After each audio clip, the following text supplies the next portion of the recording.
भारतीय सरकार आखिर क्यों आर्मी में सैनिकों की संख्या कम करने पर कर रही है विचार, और एक साथ 9 बच्चों को जन्म देने वाली महिला के सभी बच्चे 1 साल बाद अब किस हालत में हैं, और पाकिस्तान अब हरे सोने के जरिए करेगा अपनी अर्थव्यवस्था मजबूत। जानिए क्या है ये ग्रीन गोल्ड और दिलीप जोशी की रियल लाइफ पार्टनर देखकर उड़ जाएंगे आपके बेहोश। और बालों में रहने वाले जू माइक्रोस्कोप से कैसे दिखते हैं, जानने के लिए बने रहिए वीडियो के।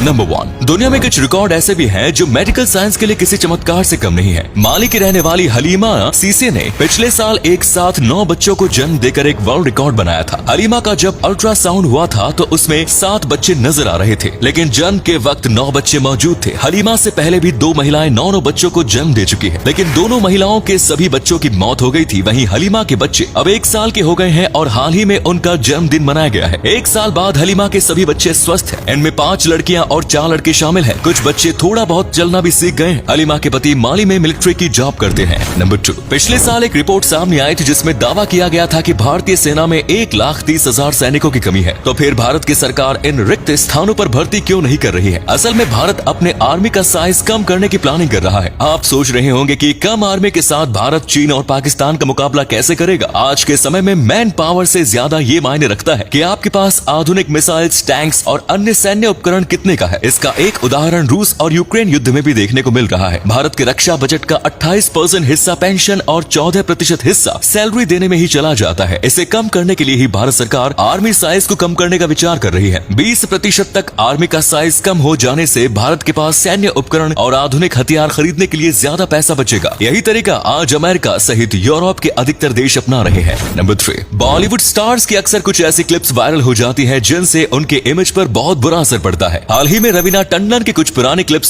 सोशल मीडिया पर वायरल हो रही हैं। रवीना टंडन की खूबसूरती और मासूमियत देखकर ये कहना मुश्किल है कि उन्हें गुस्सा भी आता होगा, लेकिन कई बार वे मीडिया वालों पर और यहाँ तक कि अपनी मैनेजर पर भी गुस्सा करती नजर आ चुकी हैं। एक बार तो रवीना ने मीडिया के सामने माँ बहन भी बक दिया था। इतना ही नहीं, रवीना का गुस्सा इतना खतरनाक है कि कई बार वे उन्हें ट्रोल करने वालों को भी आड़े हाथों ले लेती है। सोशल मीडिया पर हाल ही में एक यूजर ने रवीना को ट्रोल करने की कोशिश की। इसके बाद रवीना ने एक ऐसा मजेदार जवाब दिया जिसके बाद यूजर को अपना कॉमेंट ही डिलीट करना पड़ा। नंबर 4, बालों में जू के होने पर कितनी परेशानी होती है ये तो जिसने झेला है वही बता सकता है। पूरे दिन बस सिर में खुजली करते रहो। जू एक प्रकार की परजीवी होती है जो इंसान या अन्य प्रकार के बालों में ही रहती है। जू को पकड़ना काफी मुश्किल भी होता है। हालांकि आजकल बाजार में कई प्रकार के शैम्पू और कंडीशनर आ गए हैं जिनसे जू आसानी से छुटकारा पाया जा सकता है। जू दिखने में बहुत छोटी होती है, इसे लीक या लाइस भी कहते हैं। माइक्रोस्कोप में जू किसी राक्षस से कम नहीं लगती। ये एक बड़ी मकड़ी जैसी नजर आती है जिसे देखकर डर लगना स्वाभाविक है। आप गौर से देख लीजिए, ये वो जू है जो आपके सिरों में रहती है और जिसे आप मामूली समझते हैं, असल में ये कितनी खतरनाक नजर आती है।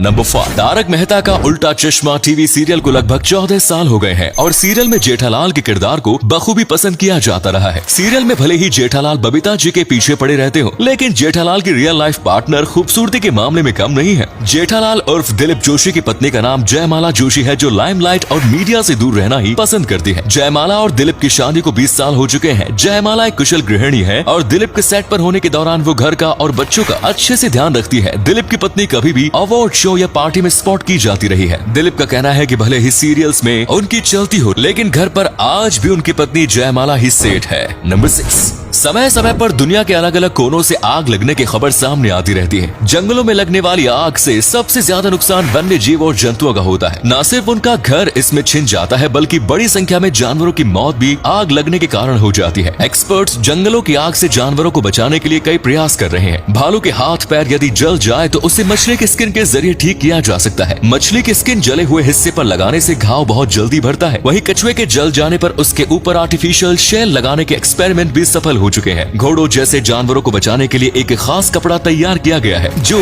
यदि घोड़ा पहन ले तो वो आग से बचा रह जा सकता है। नंबर 7, भारत के अधिकतर घरों में सरसों के तेल का इस्तेमाल किया जाता है और सरसों के तेल में भी कच्ची घानी के तेल को सबसे बेस्ट माना जाता है। लेकिन कच्ची घानी तेल आखिर होता क्या है? असल में कच्ची घानी तेल को ही कोल्ड प्रेस्ड ऑयल भी कहा जाता है और कोल्हू के जरिए भी इसी तरीके से तेल निकाला जाता था। इसमें कम तापमान पर बीजों को दबाकर रगड़कर उसमें से तेल निकाला है। इस प्रक्रिया में अधिक बीजों से कम तेल निकलता है। वहीं रिफाइंड प्रोसेस और बड़े बड़े प्लांट्स में सरसों के दानों को अधिक तापमान पर गर्म किया जाता है, जिससे ज्यादा मात्रा में तेल निकलता है और तेल जल्दी भी निकलता है। वहीं कोल्ड प्रेस मशीन के जरिए तेल बहुत धीरे निकलता है, लेकिन अधिकतम तापमान वाले तेल पोषक तत्व नष्ट हो जाते हैं। तो वही कोल्ड प्रेस या कच्ची घानी का तेल फायदेमंद और गुणकारी माना जाता है। और अगले फैक्ट पर जाने से पहले इस फोटो को ध्यान से देखिएगा और बताइएगा कि आपको किस एक्टर का फोटो दिखाई दे रहा है। इससे पता लगेगा आपका दिमाग और आपकी आंखें कितनी तेज है। मिलते हैं आपको 5 सेकंड्स। नंबर 8, पाकिस्तान पिछले काफी समय से आर्थिक संकट का सामना कर रहा है। ऐसे में पाकिस्तान की अर्थव्यवस्था को मजबूत करने का जिम्मा अब हरे सोने पर आता नजर आ रहा है। यहाँ पर भांग के पौधे को हरा सोना कहा गया है। भांग का इस्तेमाल दुनिया भर में कई दवाइयों और अन्य सामान बनाने में किया जाता है। इससे चरस भी तैयार की जाती है। भांग का शुद्ध तेल अंतर्राष्ट्रीय बाजार में $10,000 प्रति लीटर तक भी बिकता है। ऐसे में पाकिस्तान राष्ट्रीय भांग नीति को मंजूरी देने पर विचार कर रहा है, लेकिन अफगानिस्तान में भांग की अवैध खेती बड़े पैमाने पर की जाती है, जिसकी वजह से भांग का दाम लगातार कम होता जा रहा है। लेकिन पाकिस्तान को उम्मीद है कि उसके खैबर पख्तूनख्वा इलाके में उगाई जाने वाली भांग की गुणवत्ता